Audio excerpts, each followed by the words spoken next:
I thought this was supposed to be about stocks. Where? What's up, people? Check me out with this shit-eating grin on my face. You know why? We're living in the best times there is. Every generation's had the end of the world right around the corner, right? The Great Depression, World War I, World War II. You know, how about having to hide under your desks for nuclear fallout? The Russians were taking over. Cuba is about to launch a nuclear attack. Come on. Vietnam. Now we've got terrorism. And all we're concerned about is the fiscal cliff. The funny thing is, it seems like this media almost doesn't want to start pushing the debt ceiling right now. It's trying, but I think we're growing tired of this. Enough. We know what's going to happen. They're just going to keep kicking the can down the road. And that's what it is. Oh, but our kids.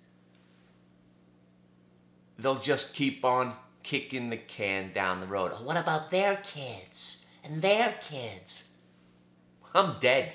I don't care. You know what? So many things. Who knows if we're going to be even using paper currency at the time? Maybe something else will happen. Who knows? You'd never know what's going to happen. I don't want to be this scary guy, but maybe another world war comes. You just don't know. Korea, China. Think about if another awful attack happens. Imagine on our soil. You know we're not going to stand for that. But again, I've gone way to the other side now. Let's bring it back. Let's bring it back to what's been fun. Ignoring everything. You think that this market's boring? I'll give you research in motion. You think this market's going nowhere? I'll give you HLF.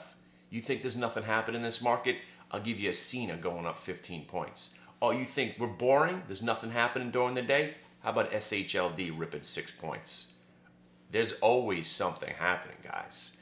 You just have to stick with the trends and just keep doing the same thing over and over and over again, as long as it's working out for you. You want to know how I trade? It's very simple. I'm not the guy that's doing homework. I actually poo-poo the homework guy. I sure as hell don't give a crap about what these companies do. The only reason you care about what these companies do is because if one stock is doing something extraordinary, you go look at its little brothers and sisters to see what they're doing. Here's the extent of our homework. Pencil and paper. I don't even use pen. Pencil, paper. Scrap paper. Recycling, of course. This is old confirmations of trades that I've done in 1994. That's right, I'm a hoarder. I write down stocks that are trending, and I wait for them to break previous day's high. Genius, right? 1999 all over again. If you have a stock that's trending, one of the easiest trades to do is waiting for that stock to break a previous day's high. Or even better, if you see it hits a new high, consolidates for a couple of days, and then breaks that 3-day old high, you got a decent entry right there. It's as simple as that. And we're not looking for hero trades. Breaks the high of the day, goes up 15, 20 cents. If you got your 500 shares or your 1,000 shares, you take your $100 or $200 and you're done. Do that 2 or 3 times a day, you're making $300, $400, $500 a day. That's all we're doing. We've gone back to the ways that it used to work, and you know what? It turns out these things are still working. No catching knives, no over gambling on options, not going over our heads with any trades, and we sure as hell are not taking overnights against our will. Now what do I mean by that? Sometimes you're in a trade late in the day, and it's going against you, and you don't want to take that loss, and you say, oh, let's see what happens. Let's hold it overnight. Maybe it'll gap up and I'll get lucky. Don't do it. Hardly ever works out. And I know you're the guy that's like, oh, I should have held it overnight. Look, it's gapping up. I didn't have to take that loss. Of course that's going to happen. But the majority of the time you're going to lose money. Just take the loss. Taking losses feels so good. It's a cleansing process. It cleans you. Appreciate taking the loss. move on to the next name, move on to the next idea. Even though this market may seem boring, oh, what if I don't find another idea?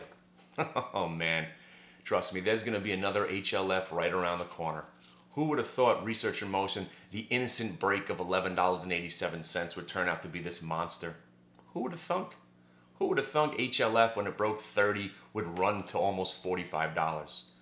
And then got up to that 47 crucial area, and what are we doing? We're shorting it now, right? It's rolled over. Beautiful short the last couple of days. So we've been trading this AGQ, doing pretty well with it. Obviously, we were in this VeriSign for the last couple of days, finding a trending stock, hanging on. So let's go back to the overnight situation. What we've been doing is we've been buying 100 lots, 200 shares, sometimes 300 shares of a deck. We bought deck as it broke 37 the other day, and we sold it at 39.72. 200 whopping shares, but we made about $500 on the trade. 200 shares made about $2.72 on the trade. You can't complain. Took little risk. Of course, in theory, and I know people hate when I say that, the stock could have opened up at zero. Maybe decks were causing skin cancer in Chinese babies somewhere, and the stock would have opened up at zero, but I only had 200 shares. If you're going to take overnights, you take them where you can absorb a catastrophe. Don't trade over your head. Very simple concept. But what we do every day, we wake up, we watch the market, we have a few names that we're looking for to do certain things, but majority we're just letting the market tell us what to do. And that is the real name of the game. Let the market tell you what to do. Because for every boring day, like I said, now we got Morgan Stanley, JP Morgan, Bank of America has been great. There's so much going on that you don't need the Dow going up 120 points or down 300 points. You don't need it. I like the sideways action because you know who's making money? The traders. And that's why we got into this business. We want to make money while the majority of the people who are sitting in mutual funds lose money. And listen, guys, if you're out there and you don't want to be an active trader, if you want to find a good place to put your money, you could still come and talk to me. I'll give you some good ideas for where to put your money to work. How about that GMCR at 20 bucks? Anybody complaining? How about that FSLR at 20 bucks? Anybody upset about that investment? How about that GE? Still loving that G at 12.50. Remember that? GE at 12.50. Remember at 6? Come on. I know now we're going way back. Going way back. And again, it's not all fun and games. Yesterday was a choppy, annoying kind of day. Trying to gauge what the VIX was going to do. And this is the conversation that I want to start today. Can the VIX go to zero? Can the VIX go to zero?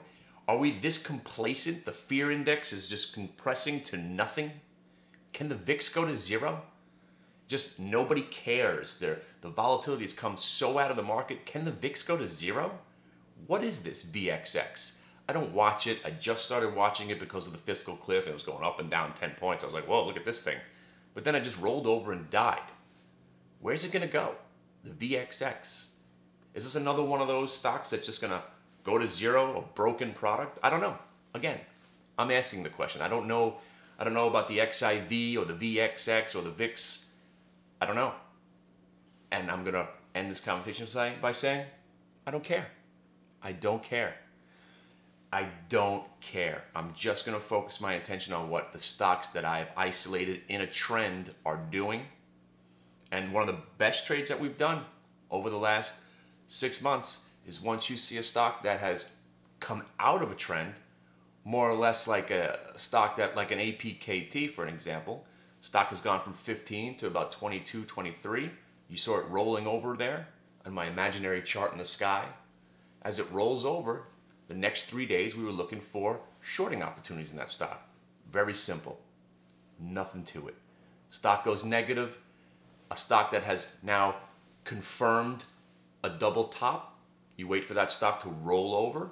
You go short. You take your little bit of money on it and you move on to the next name. This is not, it doesn't have to be too complicated. I've got 9 books filled of stuff that if I read it, all it has ever done for me is confusion. I like reading about philosophies of trading. But once you start getting into these nuances of, my favorite one is the engulfing bear flag wedge rising something or other. That's a mouthful, huh? Or the triangle, the cross of death, all that stuff. Everybody's got their thing. You know what? Bring your thing to us and come on the show. You know, we've opened the doors. We've been having some new guests on the show talk about what they like. What is the best part about what we're doing now is I tell people what I like, and if it fits the criteria that they like, they tell me why they like it, and then we're like, hey, I guess it does fit the engulfing bear wedge slicing apple formation that you're talking about. I like it because of this. Let's get into this trade because that's double the reason to get it. You like it for your reasons, I like it for my reasons. And then this guy's like, hey, well, you know, that also does look like the cross of death, double ass crack bottom formation that I've been looking at. Oh, does it? Let's get involved. And that's what it's all about, kids. So I invite you to the room. You know the link. Go to Go to hitthebid.com. Come hang out with us. See what it's like. And right now, for $2 a day, you could feed a starving child in Africa or come hang out with me and I'll show you how to make money. For $2 a day, for a simple cup of coffee, $2 a day. So for about $99 a month right now, you could come and hang out with us. Give it a shot. But you know what? Right now, go to hitthebid.com, hang out with us for 2 weeks. 2 weeks. Either you're going to love it or you're going to hate it, and we'll part as friends. $2 a day, the simple cup of coffee could change your life. All right.